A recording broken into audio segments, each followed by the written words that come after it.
Scorpio moon is one of the most challenging, most interesting and most dark placements you can have. So we're gonna talk all about it today. I am Lika and you're watching Platonic Dreams.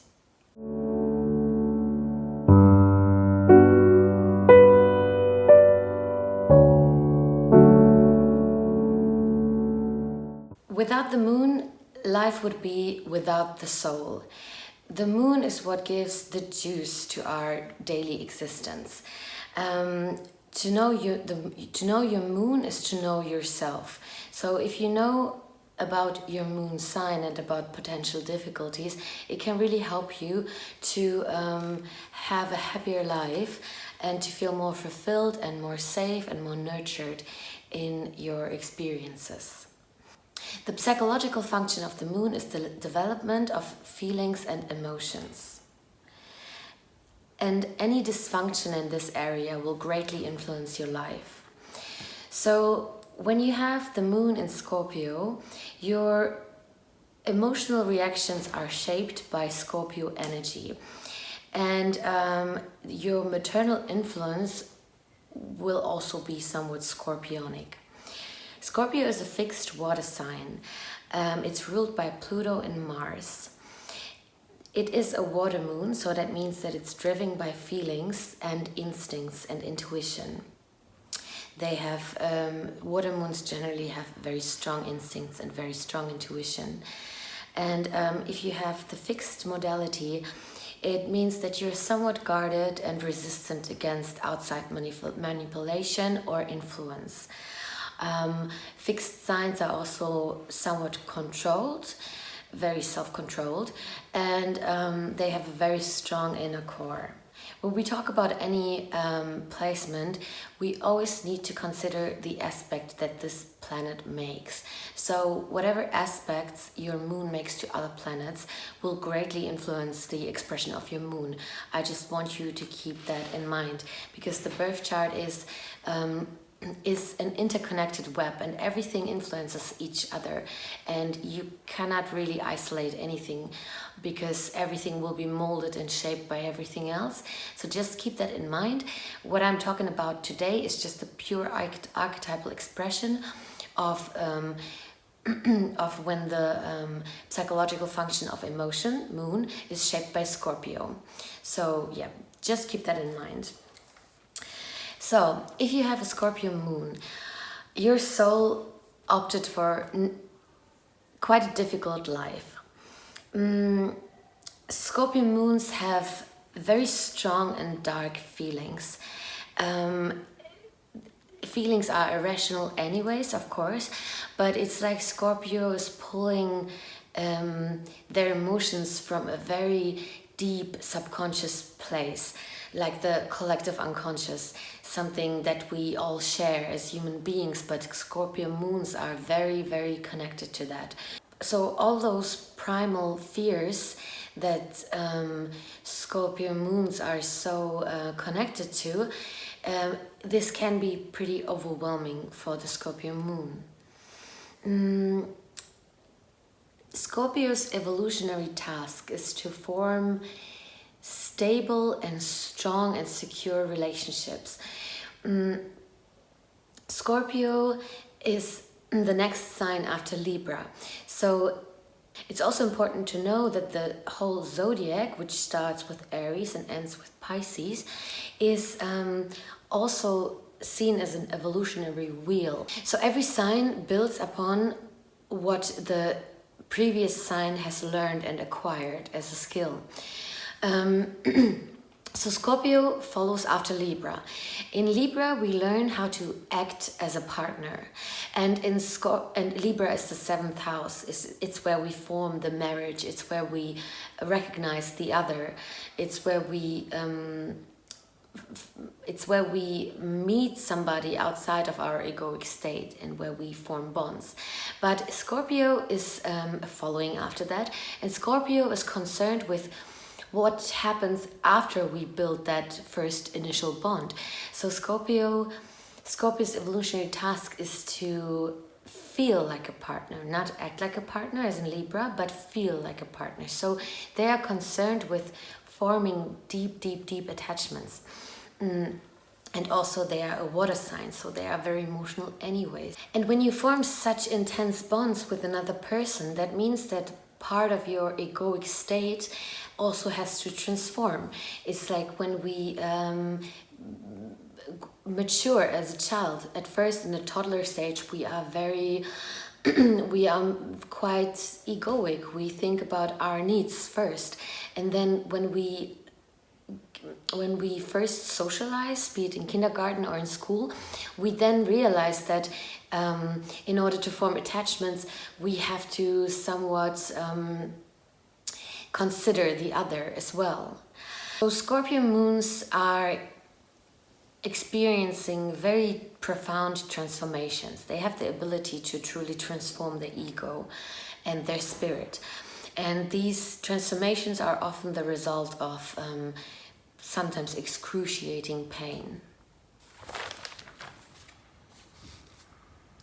So typical Scorpio themes would be self-preservation and protection, mistrust, but at the same time a deep longing for intimacy, trauma and survival, uncovering secrets, repressed and hidden feelings, so feeling deeply but not necessarily showing it or sharing those feelings, possession, sexuality and sensuality, loyalty, safety, strategy and control. So these are keywords for the Scorpio moon. I myself know quite a few Scorpio moons. I have quite a few very good friends, and I also I was dating a Scorpio moon once, and these are definitely very special people, I would say. They are quite intense. They are not very open about... I think they are always afraid to overwhelm the others with their intense emotions, because you can sense, as an intuitive person, you can sense that there is a dark underbelly to them, but they won't necessarily share that with you, either to protect you or to protect themselves. But if you do manage to gain their trust, or if they do happen to see something in you that they really cherish and like and can trust, then you won't have a more loyal friend for life. These are people, when they decide to be your friend or your lover, your partner, you really have to fuck them over hard for them to leave you or to break that bond. These people are extremely loyal, protective, and very caring, like deeply caring. And also I noticed that they are very able to form deep bonds. This is really a difference to air signs, for example. I have a lot of air energy in my chart, and for me it's quite difficult to form deep attachments, because it tends to always, it's not so fixed in the reality of the relationship. It tends to always like move around a lot and change and fluctuate, and I can't really attach myself too much to one thing or one person. Whereas them, they really, like, it's a fixed water sign. Their emotions are fixed. When they decide on that emotion, or when they say, okay, I trust this person, I commit, then they are 100% committed. And sexually, of course, this reaps its certain rewards. I mean, I must say that this Scorpio moon guide was definitely the best sex that I ever had, for sure. They are very, it's very consuming and very deep, and it's quite interesting experience that you won't forget too easily. Yeah, but they can also be very suspicious, quite paranoid. They sometimes expect the worst, because they are just so, it feels like they are so connected to everything that's dark in this universe and everything that's destructive. They are just so aware of it, because I mean, they are ruled by Pluto, and Pluto is also it's also like kind of like the underworld. It's it's hellish experiences, but it's at the same time rebirth and the phoenix rising out of the pain. So they are just very aware of suffering, and they have had their own fair share of suffering themselves. Mostly Scorpio moons. I mean, the moon is also significator of the mother. So if you have a scorpionic mother, that can be also quite a difficult experience. Many Scorpio moon children have very traumatic childhoods, which is in fact what makes them so mistrustful when they are adults, because they have just most of them had a childhood where they really needed to learn how to self-preserve and how to protect themselves and how to draw very strong boundaries, because otherwise they couldn't have survived. And if you grow up like this in childhood, it's very difficult to get out of this mindset or frame of mind, to get out of survival mode. So this can be quite difficult for them. But they have, I mean, Scorpio moons are natural born psychologists. They really understand the psyche, and they also understand their own psyche. So, and since they have such a strong will, they are definitely able to transform themselves if they put their mind to it. So they have very strong transformative powers and very strong skills in that regard. So Scorpio moons should watch out for control issues and jealousy. This is really something that they should work on, because this would stand in the way of them forming their deep bonds that they so dearly crave. So, because they derive their emotional safety from forming deep emotional bonds.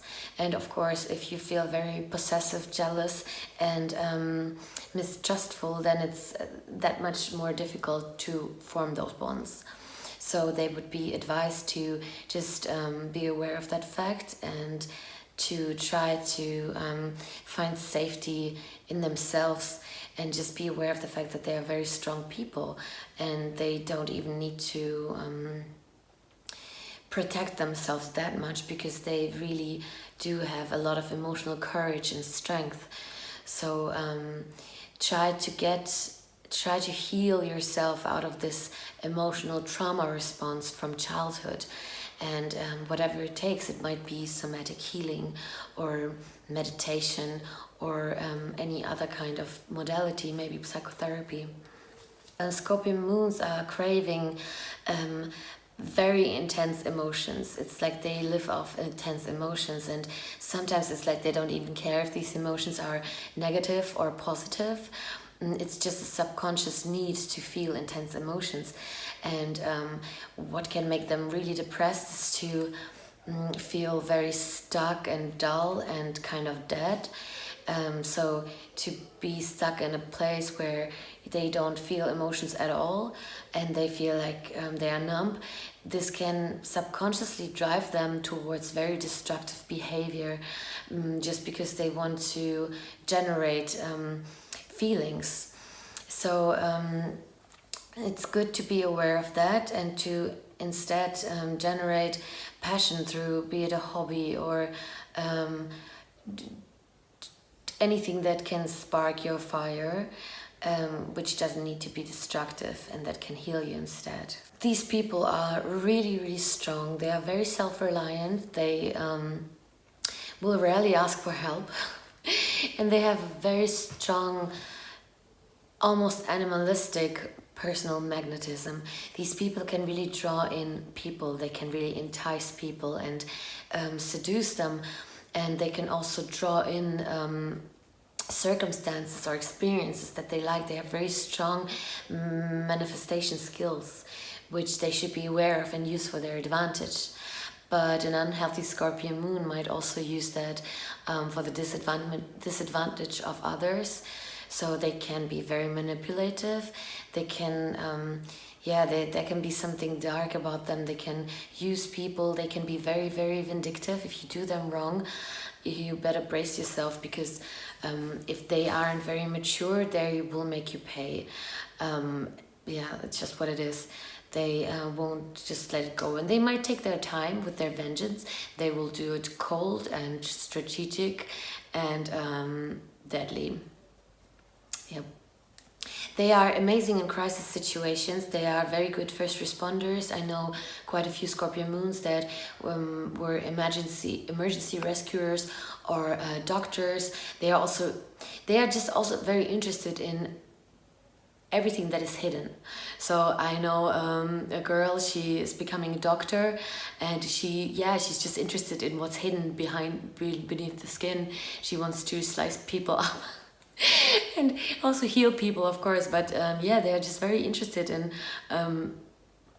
what is behind the facade, what is behind the scenes, what is hidden, what is mysterious, what is taboo, what is dark. They are really not afraid of those kind of things, and they are very good in keeping a clear, even keel when things are getting very chaotic and stressful. So this is definitely a person you want to have around when